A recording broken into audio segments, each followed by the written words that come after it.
cher maître, chers collègues.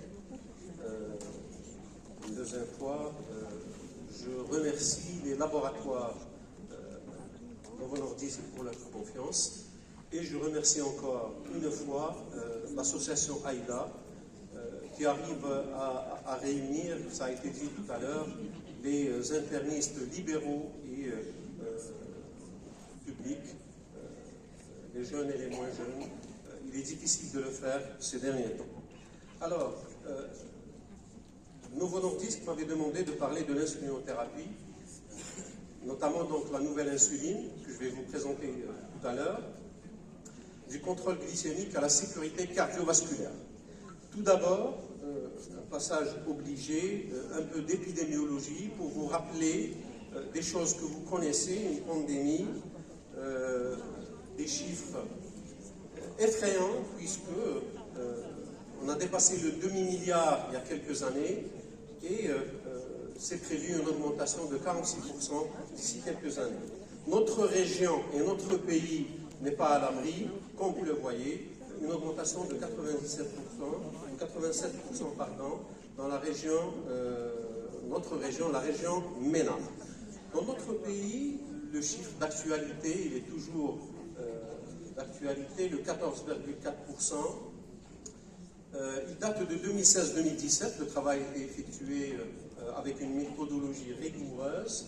Beaucoup de travaux ont été réalisés après, avec des chiffres variables, mais qui sont supérieurs à 14%.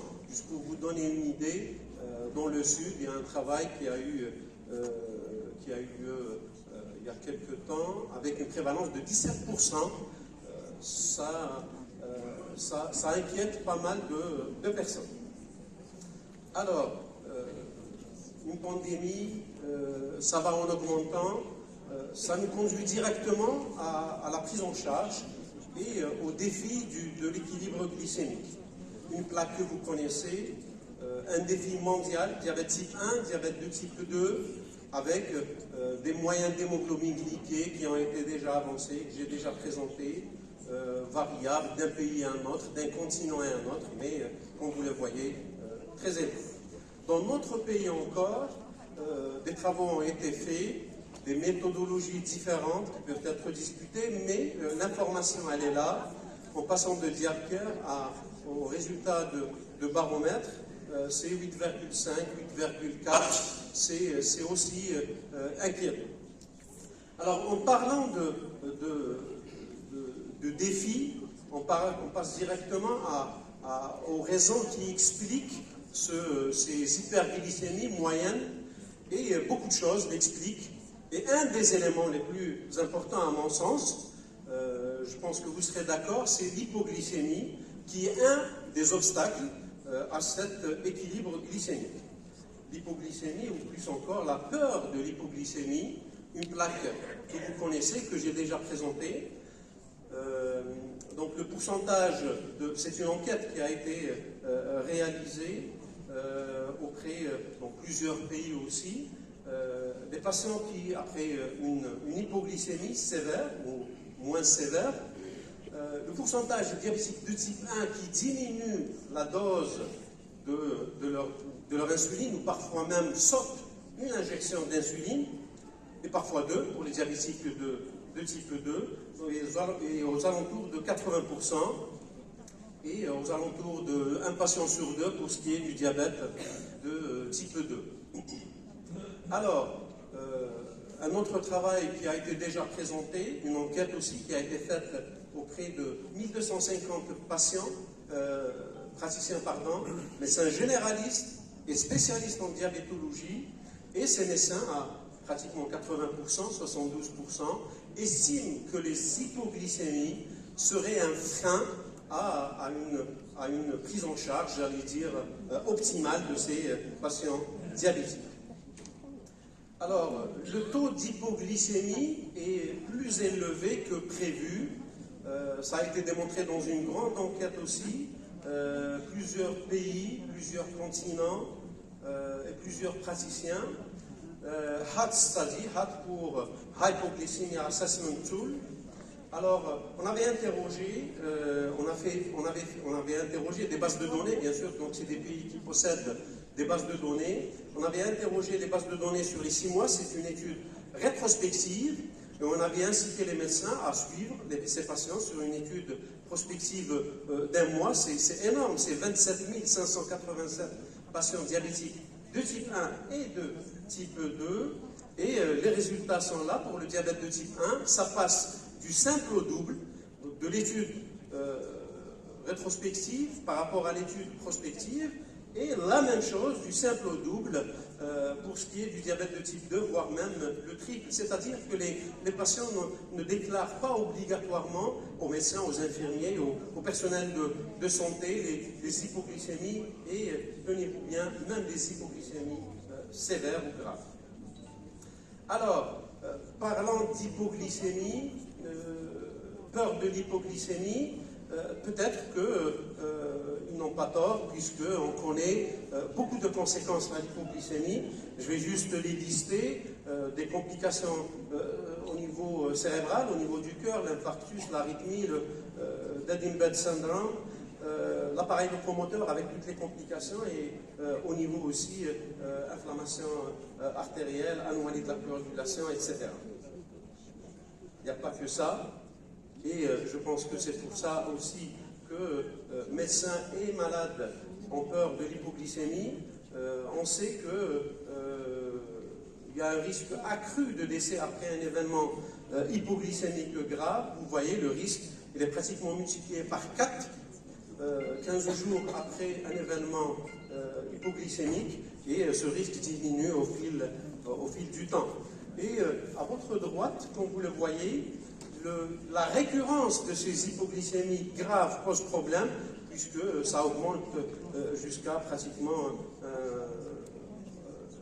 ça se multiplie par 10 fois, voire par 30. Alors, parler de l'hypoglycémie me conduit aussi à parler de la variabilité glycémique, cette fluctuation glycémique qui est pourvoyeuse d'hypoglycémie, un des facteurs principaux. Il y en a plusieurs facteurs qui sont à l'origine de qui expliquent les hypoglycémies et leur fréquence. Et comme vous le savez, la relation a été établie, je ne vais pas m'étaler sur ça, la relation entre variabilité glycémique, hypoglycémie, complications cardiovasculaires du diabète. Je vais détailler un point sur cette plaque, un des résultats de l'étude DEVOT qu'on va aborder à la fin de cette présentation.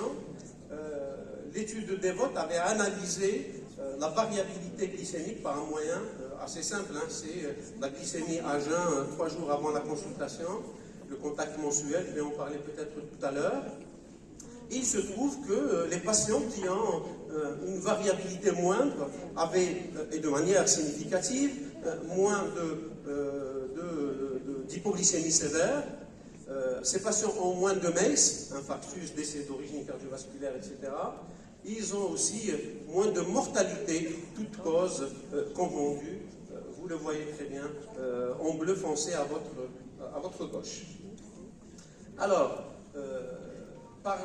j'ai évoqué le diabète, la prise en charge qui laisse beaucoup de choses restent à faire, et l'hypoglycémie comme frein, la variabilité glycémique comme pourvoyeuse d'hypoglycémie, c'est pour vous conduire à réfléchir et à penser en matière d'innovation thérapeutique, quels sont les besoins en innovation dans le traitement insulinique du diabète, et vous comprenez facilement où je veux vous amener. Alors, c'est une quête d'une insuline idéale qui se fait depuis un certain temps, et l'insuline idéale serait une insuline qui contrôlerait la glycémie avec une administration journalière, un faible risque d'hypoglycémie et une flexibilité. La flexibilité est un élément important pour cette nouvelle insuline que je ne vais pas aborder durant cette présentation. Une insuline idéale serait donc une insuline efficace avec un effet hypoglycémiant, mais en contrepartie n'engendrerait pas des hypoglycémies avec un profil glycémique bas, une faible variabilité et une longue durée d'action. Alors cette quête de l'insuline basale idéale a commencé il y a quelque temps, hein, ça ne date pas d'aujourd'hui, et au départ, ici, donc il n'y a pas de... au départ, ces premières insulines animales ont au moins le mérite d'exister parce qu'elles sauvaient des patients. Avant l'insulinothérapie, les diabétiques de type 1 mouraient, et ça a évolué, et à mon sens, le premier virage important dans cette quête de l'insuline idéale était le passage de l'insuline humaine aux insulines de première génération, les analogues de l'insuline de première génération, où on est passé, comme vous le voyez, en matière de demi-vie, de durée d'action, du simple au double, 5 à 10 heures, 12-19 heures, et surtout en matière de variabilité, pardon, on est passé d'une variabilité élevée à une variabilité moyenne.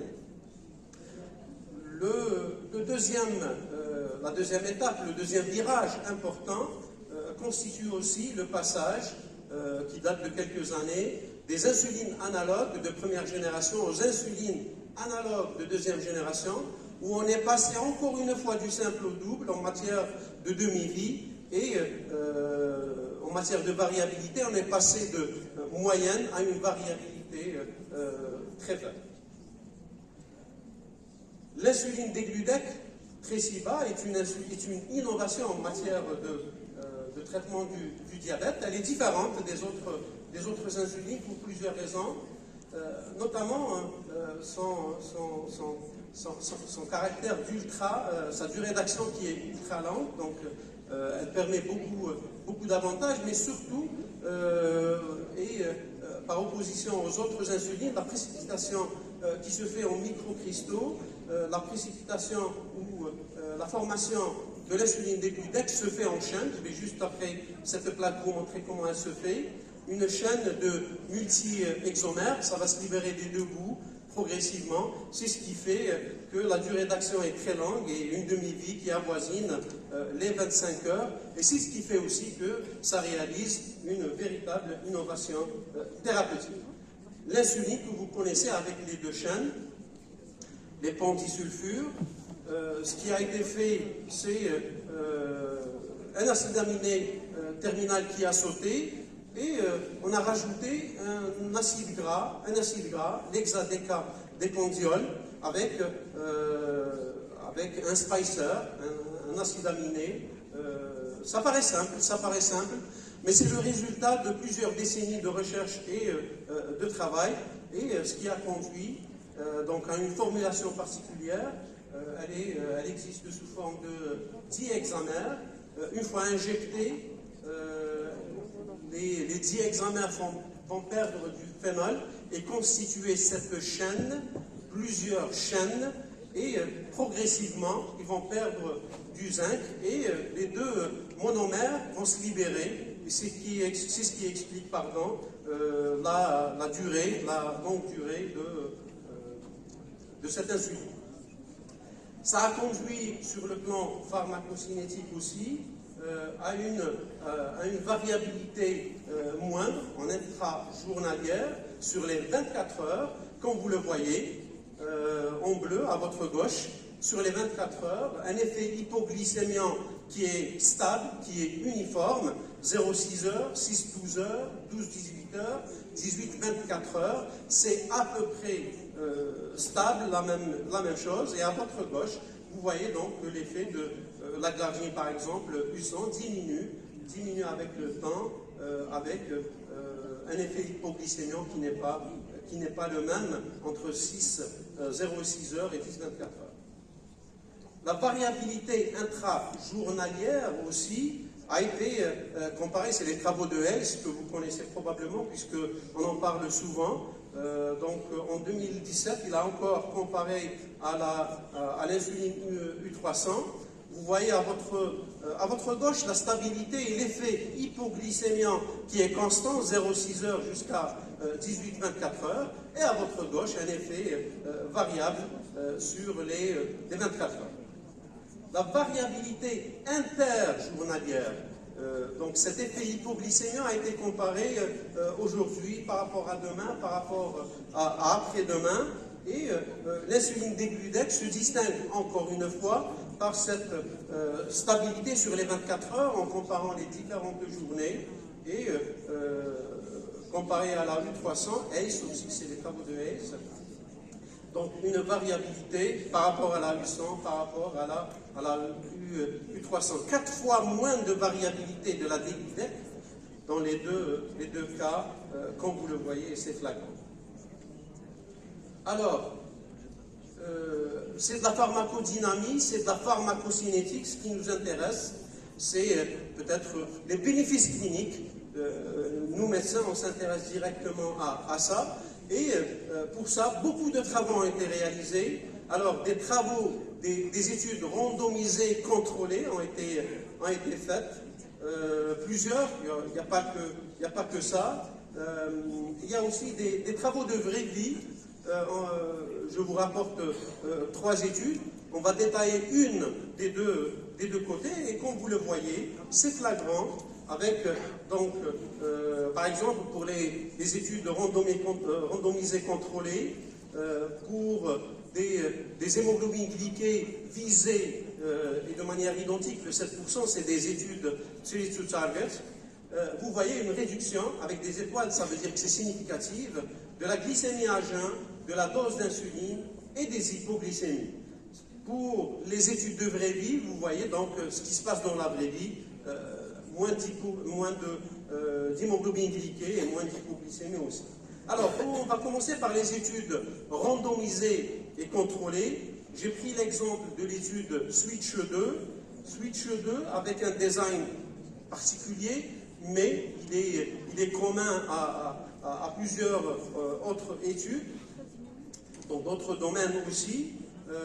Deux bras, comme vous le voyez, des patients diabétiques de type 2 qui n'étaient pas bien contrôlés sous insuline ADO, avec des hémoglobines glyquées inférieures à 1,5, un BMI inférieur à 45, et un élément important, c'est des patients qui avaient des facteurs de risque d'hypoglycémie, au moins un facteur de risque d'hypoglycémie.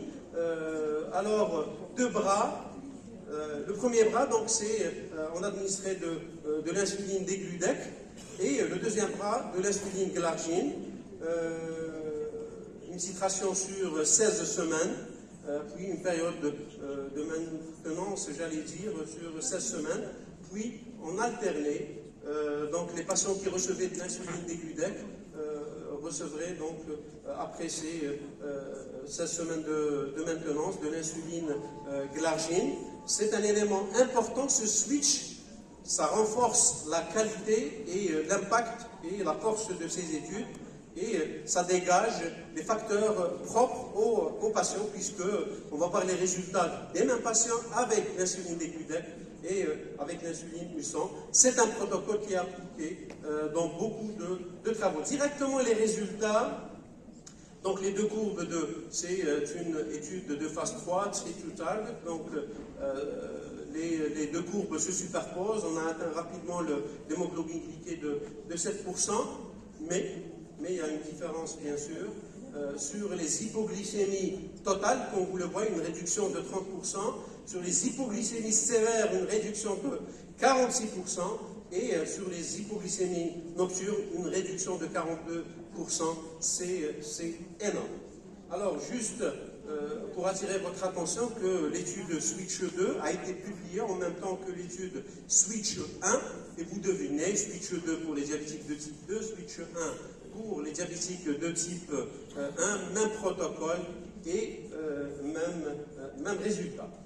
Alors, c'est des études contrôlées, randomisées, c'est vrai, avec des aléas, avec des limites, ne serait-ce que le suivi, la manière de suivre le patient. Je vais dire un mot tout à l'heure peut-être. Et dans la vraie vie, qu'est-ce que ça donne dans la vraie vie? Aucune intervention, on interroge des bases de données.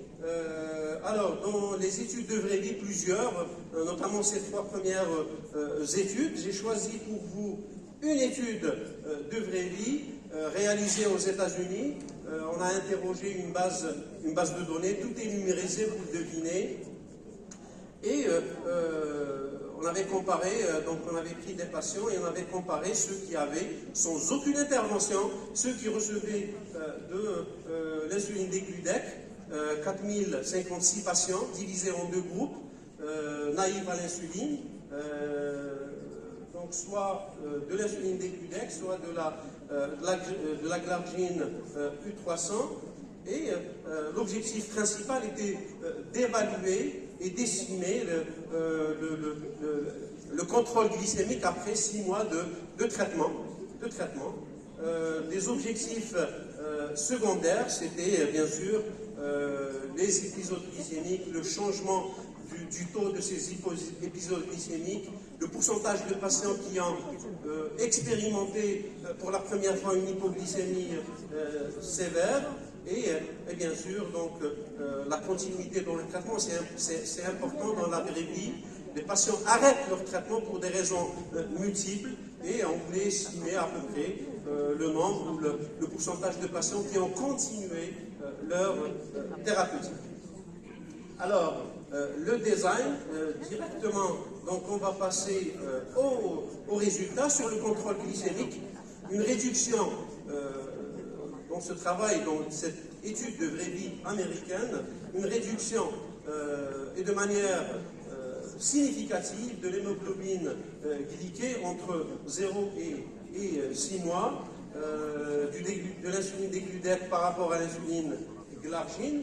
Sur les hypoglycémies, comme vous le voyez, une diminution considérable, estimée à 30% du taux des hypoglycémies par rapport, avec Tresiba par rapport à la U300, et un nombre aussi, une réduction aussi importante du nombre d'épisodes d'hypoglycémie, et notamment les sujets qui ont expérimenté pour la première fois des hypoglycémies. En bas, c'est les deux courbes de la continuité, la discontinuité de la thérapeutique, et donc les patients qui étaient sous degludec avaient tendance à continuer leur traitement par rapport aux patients qui étaient sous U300. On termine avec la sécurité cardiovasculaire, une exigence, vous le savez, depuis 2008 par la FDA, minimum 2 années d'études. Elle a été suivie par l'EMA, l'Agence européenne, en 2010. Pour tous les nouveaux médicaments antidiabétiques, il faut qu'ils montrent, qu'ils prouvent leur innocuité sur le plan cardiovasculaire. Et pour Tresiba, il y a eu l'étude DEVOT, une étude contrôlée randomisée de sécurité en double aveugle, de sécurité cardiovasculaire. Alors, à Constantine, on a eu, j'allais dire, l'opportunité de participer à ce travail, puisque donc, des patients ont été inclus.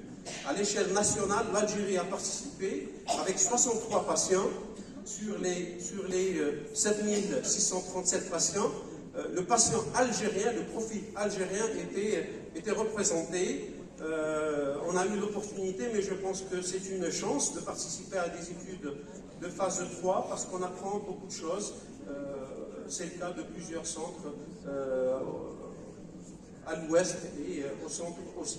Alors, 7637 patients randomisés, recevoir de l'insuline degludec ou de l'insuline U100, avec comme objectif principal, c'est l'apparition des premiers événements.